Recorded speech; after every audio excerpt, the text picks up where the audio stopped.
Hi, and hello to Budget Model Railways. There's been a lot of interest in Hornby's announcement that they're going to start doing TT, and quite a few people have asked what my opinion is. So I thought I would just make a few comments. I've been in contact with Hornby, marketing people, very helpful with some additional information. I guess the first thing I want to say from a budget perspective is that they've already dropped the £30 fee to join the TT club to nothing. You can join the TT club for free. You do get this magazine, which does have all the information should you want to do TT, which is very useful. And you're also going to get 15% off all the advance orders, which could add up to a lot of money if you decide you do want a TT. Don't know how long that's going to last for, but it's a consideration. That does bring us to one of the issues, which is that Hornby have announced all this, but actually at the moment, the only stuff they've got is track. The train sets are due by Christmas, assuming they can get them here. The bulk of this isn't going to be available until spring next year, between January and May. But Hornby are being very open about this, and they are saying quite clearly that those will be the dates. So there shouldn't be any mission creep here, where, like a loco I've been waiting for Hornby, is now 6 months overdue. So the intention is they've done it this way. They know what time it's coming out. It's quite an interesting range. There's all sorts of information in here. Lots of interesting stuff about why TT. I've been pushing 00 micro layouts for years, so I'm not entirely convinced. But I would say that I have to be honest and put my hand up here. And a number of years ago decided that TT was the perfect scale. It's not as small and fiddly as N. It's not as big and ungainly as 00. It's very big in Europe, and a lot of you will know I'm a big fan of Continental Modular and Continental Railroads. And I have looked a couple of times at doing TT, but Continental TT is very expensive.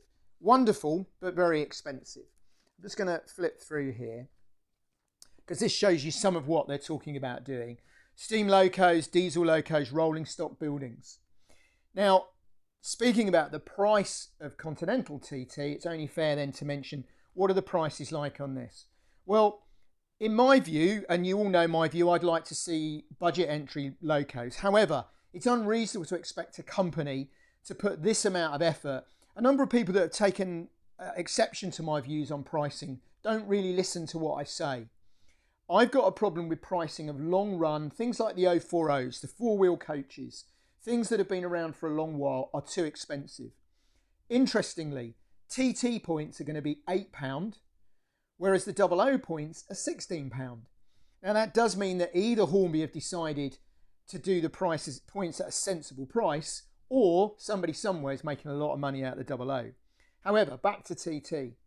You can't expect, and I can't expect, a manufacturer to launch a whole new range at budget prices. Having said that, the prices of a lot of this is cheaper than the equivalent 00. And although I might raise my eyebrows at £100 for a Class 08, that's not a high price of money compared to what some people are doing. And it's certainly not expensive compared to Continental TT. So it's out of my budget. It's not budget to me, but to be fair to Hornby, they're not being ridiculous about the pricing of some of this. And as I say, some things like the points are actually substantially cheaper than 00. Whether you're going to be able to do TT, yes, you're going to be able to do a much bigger TT layout in less space than 00. And obviously, I agree with Hornby's view that, N for me is too fiddly. And they're quite honest about it. I like this magazine. They're quite honest about a lot of the issues. The majority of the model railway world is old. Okay, our demographics for our YouTube channel, something like 70% of our people are over 60. Speaking as somebody who's 58, my eyesight's going. Every year I have to have slightly stronger glasses. Every year N-gauge becomes less and less easy. Now, I know a lot of people say, why didn't Hornby put the money into N? From my perspective, Hornby have been very clever. Commercially, if they'd gone and done a huge N range, which a lot of people would rather they had done, they would be competing with, Graham Parish or whoever, all the big people already doing N. By doing TT, they're doing something that's relatively unique to them. Yes, I know there's another company, somebody will correct me, but I believe it's Rapido Trains. They're going to do a 31. Pico already doing their own track range, and they're doing a really good range of buildings. But this is being driven because they knew that Hornby were going to bring out a big range. So I can see this being quite good for a number of people. I agree with Hornby. They do not expect many people like me to switch to TT. We've invested heavily in 00, and we're not about to get rid of all that and do TT. Where this might attract people is it's aimed at new people to the hobby. I also like the fact that the initial locos, whilst having DCC pins and sockets, are not going to be full-blown soundbox and everything else, which is one of the reasons the price is kept down. I have to be honest, I am seriously contemplating selling a lot of my N, because if I want to have a go at this in May next year, that would justify it. But I agree with Hornby. I don't think many people are going to give up 00, but I could see a lot of people going into it new. And I think a number of enthusiasts will do just that. They will sell, and let's face it, second-hand prices at the moment, you're not going to lose on stuff you sell. May well sell some of their collections to have a go at TT. Now, we all have views on the locos they've done. I would like to have seen more. I'd like to have seen an 060, because to me, the advantage of TT for what I would do is I'd do a shunting layout. So I'd like to have seen a class 20 or a class 25 rather than class 50s, class 66s. I'm just going to flick through here. They're talking, for instance, about doing a 37. They've got all sorts of exciting stuff like 9Fs planned. But Hornby, again, are being honest. They're basing what they're making on what's popular. Now, I would make the comment that as they've not had a class 25 or a class 20 in the range for years, they won't know whether a class 25 or a class 20 is popular. They're also being honest. They don't want people to bombard them with suggestions. They know what they're going to do. I believe, for instance, a pannier tank and 060 is planned for a couple of years' time. So I think there's a bit of a mismatch there. If you've not made it, how can you know it's not going to be popular? I would like to see a small a Bobo diesel, particularly a class 20, and everybody will have their favourites.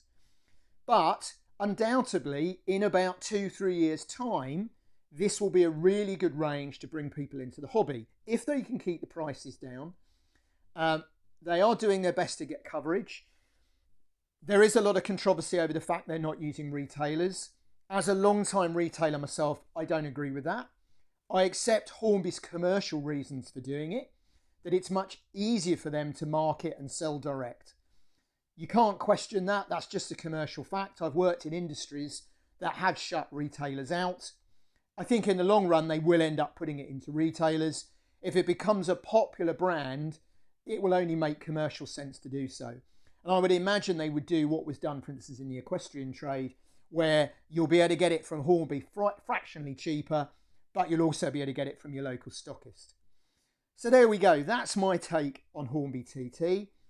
I've not always been a huge fan of Hornby, but I don't think you can knock them for this. This is quite a brave move.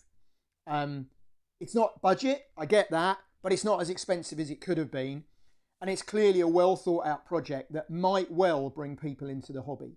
So I think it's only fair to give credit where credit's due. I'm not going to go into TT yet because it's not available. I'm sure there's a reason why they're launching it now, and it's not going to be until the bulk of it until the spring. I guess they're trying to get the forward orders. However, by May, June next year, when a lot of this is actually available, I could see me dipping my toe in the water on a little shunting layout just to see how it works. Oh, that's the rain coming in the background. So there we go. I'm sure lots of people will have lots of things to say about it. What I would say is, before you disagree with me, perhaps join the Hornby Club, get this magazine, look at some of the information in there. It is a well thought out project by Hornby. And let's see what happens. Are we in 3 years' time going to be saying, well, that was a nice idea, but it didn't work? Or are we going to be looking at a massive new branch to the hobby? Let's wait and see. But 10 out of 10 to Hornby for trying.